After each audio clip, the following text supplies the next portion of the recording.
दोस्तों, आज की कहानी है बहू अपने किस्मत को दोष मत दो। दोस्तों, कहानी शुरू करने से पहले अगर हमारे चैनल को सब्सक्राइब नहीं किया हो तो कर लीजिए ताकि आपके पास पहुंचे हर रोज नया वीडियो।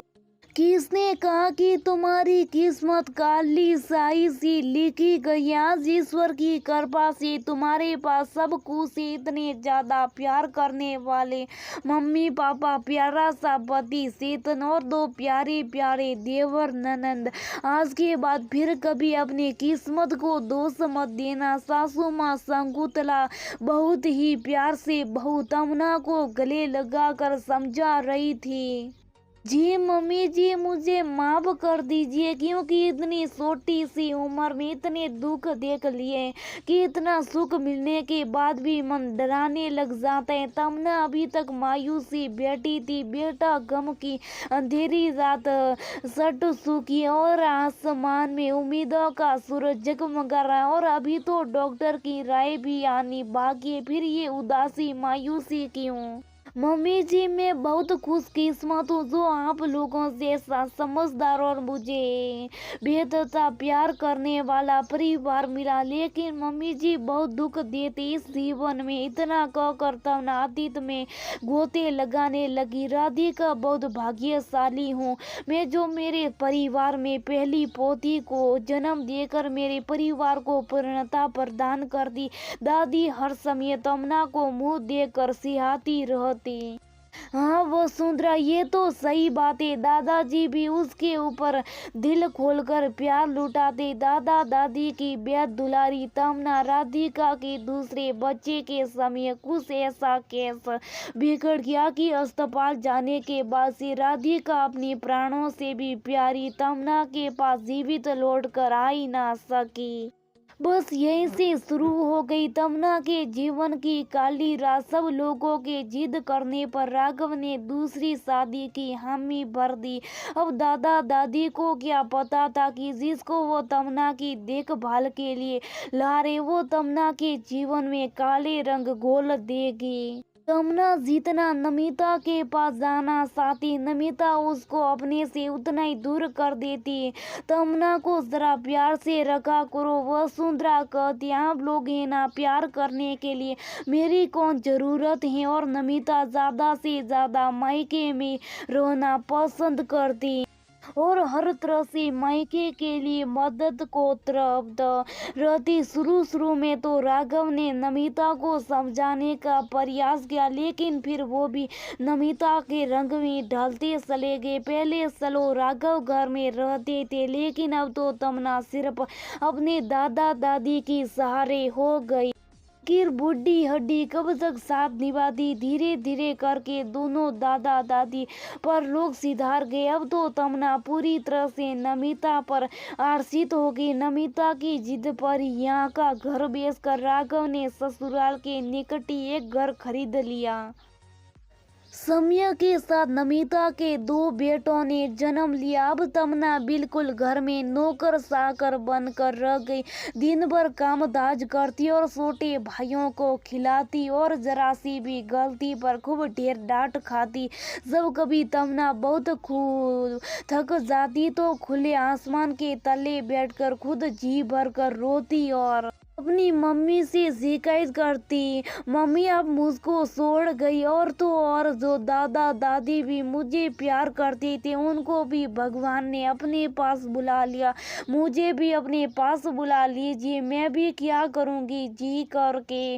वहीं पास में रहने वाली शकुंतला जी को तमन्ना को देखकर बहुत तरस लगता और वो अक्सर उसको अपने पास बुला लेती और उसे खूब ढेर सारी बातें करती और तमन्ना इतना प्यार पाकर उसे खूब अपने दिल की बातें करती और तमन्ना की पटरी उनकी बेटी सुमी से खूब खाती और शकुंतला जी उसको पटाती लिखाती भी। एक दिन नमिता ने बहुत मारा तमन्ना को कि उस घर में एक जवान लड़का भी और तुम उसी के चक्कर में वहां जाती हो।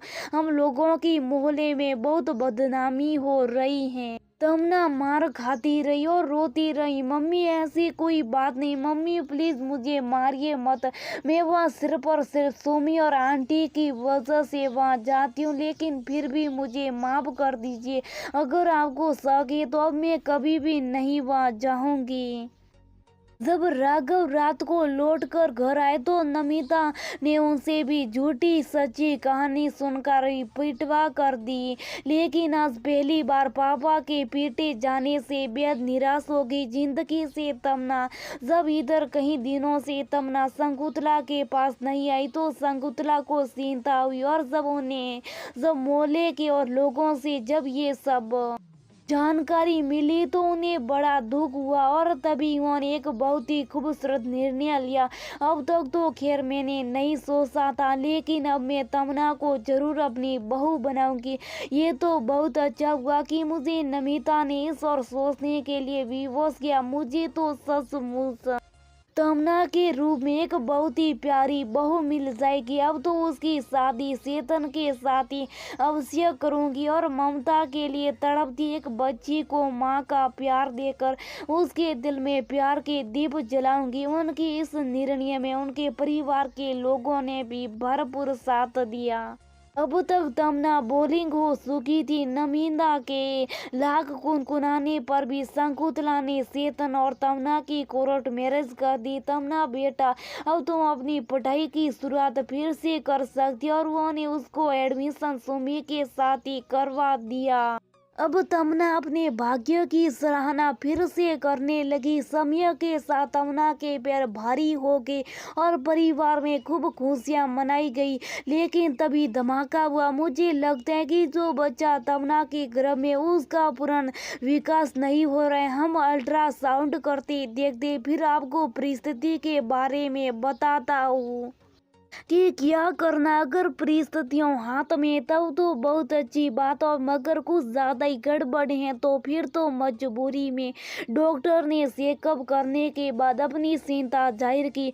अभी अभी तमन्ना अल्ट्रासाउंड रूप से बाहर आई थी और अपनी किस्मत को लेकर शकुंतला जी के सिर कर रो रही थी, और शकुंतला जी उसको हर तरह से ढांढस बधा रही थी। बधाई हो शकुंतला जी, अभी परिस्थितियां लगभग पूरी तरह से हाथ में, अभी कुछ ज्यादा नहीं बिगड़ा है। मैं ये दवाइयाँ लेकर रही हूँ, उनको लगातार खिलाए, और हाँ इसके साथ साथ पूरी देखभाल और खिलाई पिलाई सब कुछ सही हो जाएगा। डॉक्टर के चेहरे पर आशा की किरण देखकर शकुंतला जी और तमन्ना का चेहरा भी खिल उठा। डॉक्टर आप उसकी चिंता बिल्कुल भी नहीं करिए, तमन्ना की देखभाल मैं पूरी जान से करूंगी। तभी शकुंतला जी ने तमन्ना का मुंह सूंघते हुए कहा, देखा मैं ना कहती थी कि सब कुछ बहुत अच्छा होगा, तुम बेकार परेशान हो, मुझे अपने भगवान पर पूरा भरोसा है। जी मम्मी जी, आपका इस विश्वास जीत गया। अब तमन्ना मुस्कुराते हुए शकुंतला जी के गले लग गई। पूरे 5 महीने बाद तमन्ना की गोद में एक प्यारी सी हंसती मुस्कुराती खिलखिलाती गुनगुन आ गई, और शकुंतला जी उसका चेहरे की मनमोहक मुस्कान देख देख कर जैसे सब कुछ भूल भाल जाती। अब तमन्ना को अपनी किस्मत से कोई शिकायत नहीं थी, और वो भगवान का बहुत बहुत धन्यवाद करती। भगवान में अपना विश्वास आपके ऊपर खो बैठी थी, लेकिन मम्मी जी ने आपके विश्वास को टूटने नहीं